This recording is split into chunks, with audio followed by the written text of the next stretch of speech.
যোৱা 3 দিন আগত এক ভুল বুজাবুজিৰ কাৰণে এই কাৰিগাঁও অঞ্চলৰ পৰা কোকৰাঝাৰ জিলাত কেইটামান নঘটিবলগীয়া ঘটনা ঘটিছিল।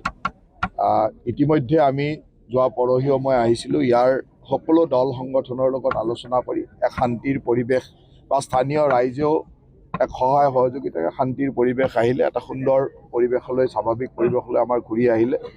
আৰু এই ঘটনাত দুগৰাকীকৈ ব্যক্তি নিহত হৈছিল, 4গৰাকীকৈ ব্যক্তি আহত হৈছিল আৰু 46টা ঘৰ জ্বলি গৈছিলে। গতিকে এই গোটেইখিনিক যি দুগৰাকী ব্যক্তি নিহত হৈছিলে তেওঁলোকক আমি 5 লাখ টকাকৈ সাহায্য প্ৰদান কৰিছোঁ। যিসকল মেজৰ ইঞ্জুৰি হৈছিলে তেখেতসকলক আমি 1 লাখ টকাকৈ অনুদান দিছোঁ আৰু যিসকলৰ ঘৰ জ্বলি গৈছিলে তেওঁলোকক ঘৰ নিৰ্মাণ কৰিবৰ কাৰণে 50,000 টকাকৈ দিছোঁ। আজি এই 46গৰাকী ব্যক্তিৰ পৰিয়াললৈকে ঘৰ বনাবৰ কাৰণে আমি ইয়াত 50,000 টকাকৈ চেংচন লেটাৰখিনি দিলোঁ। অলপ আগতে 2গৰাকী নিহত পৰিয়ালৰ ঘৰলৈকে গৈ মই 5 লাখ টকাৰ চেংচন লেটাৰখিনি দি আহিছোঁ। আহতসকলৰো এজনক ইয়াত দিলোঁ, বাকীখিনিক এতিয়া আমাৰ জিলাৰ প্ৰশাসনে দি দিব। গতিকে আমি ইমিডিয়েটলি যিখিনি পাৰিছোঁ চৰকাৰৰ নিয়ম মতে যিখিনি হয় সেইখিনি আমি দিয়াৰ চেষ্টা কৰিছোঁ। আৰু ক'ৰবাত এছেছমেণ্ট কৰি ক'ৰবাত যদি কিবা আছে, ইয়াত 2-4জনে কৈছে যে দোকান দুখন জ্বলিছে বা বেলেগ বেলেগ কিছু ক্ষতি হৈছে, গৰু ছাগলীৰ ক্ষতি হৈছে। গোটেইখিনি এছেছমেণ্ট আমাৰ জিলা আয়ুক্তই কৰিব আৰু সেই এছেছমেণ্ট মতে আমাৰ চৰকাৰৰ ফালৰ পৰা যিখিনি সহায় কৰিব লাগে সহায় কৰিবৰ কাৰণে চেষ্টা কৰিম।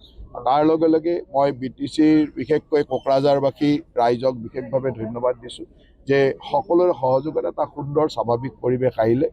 অসম চৰকাৰ আৰু BTC প্ৰশাসনে সুন্দৰভাৱে আমাৰ আৰক্ষী সঞ্চালক প্ৰধানে ইয়াত 2 দিন থাকিলে, 2 দিন থাকি গোটেই পৰিৱেশটো অধ্যয়ন কৰিলে আৰু সকলো এটা স্বাভাৱিক পৰিৱেশলৈ অহাৰ লগে লগে আজি আমি আশা ৰাখিছোঁ যে আজি গধূলিলৈকে হয়তো ইণ্টাৰনেট সেৱা আমি দি দিম, যাতে এটা স্বাভাৱিক পৰিৱেশ ইয়ালৈ আহি যায়।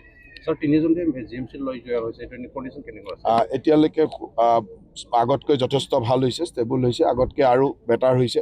মই ভাবোঁ যে তেখেতসকলৰ অতি সোনকালে সুস্থ হৈ আহিব। শৰণাৰ্থী শিবিৰটো যোৱা সময়ত 5টা শিবিৰ আছিল, 4টা শিবিৰ যোৱাকালিৰ ভিতৰতে ক্লিয়াৰ হৈছে আৰু আজি এই শিবিৰটোৰো প্ৰয়োজন নাই আচলতে। কিয় অলৰেডি তেখেতসকলে ঘৰলৈকে গ'লে, ঘৰত আচবাব বা বিভিন্ন গৰু ছাগলী থাকে। গতিকে আজি তেখেতলোকক ঘৰ বনাবৰ কাৰণে আমি টকাটো দি দিছোঁ আৰু মই ভাবোঁ যে তেখেতলোক শিবিৰৰ পৰা সকলোৱে যাবই বিচাৰিছে, তেওঁলোকে ঘৰলৈ গুচি যাব। চাওক, আমাৰ নিৰাপত্তাৰ কাৰণে যি ধৰণৰ ব্যৱস্থা কৰিলে, আৰক্ষী সঞ্চালক প্ৰধান 2 দিনকৈ ইয়াত আছে। গতিকে সম্পূৰ্ণ নিৰাপত্তাৰ কাৰণে যি ব্যৱস্থা কৰিবলৈ আমাৰ জিলা প্ৰশাসন আৰু BTC প্ৰশাসনৰ লগত আলোচনা কৰি সুন্দৰভাৱে কৰিব। নিৰাপত্তাৰ ক্ষেত্ৰত আৰু চিন্তা কৰিবলগীয়া নাই, এটা সুন্দৰ স্বাভাৱিক পৰিৱেশ।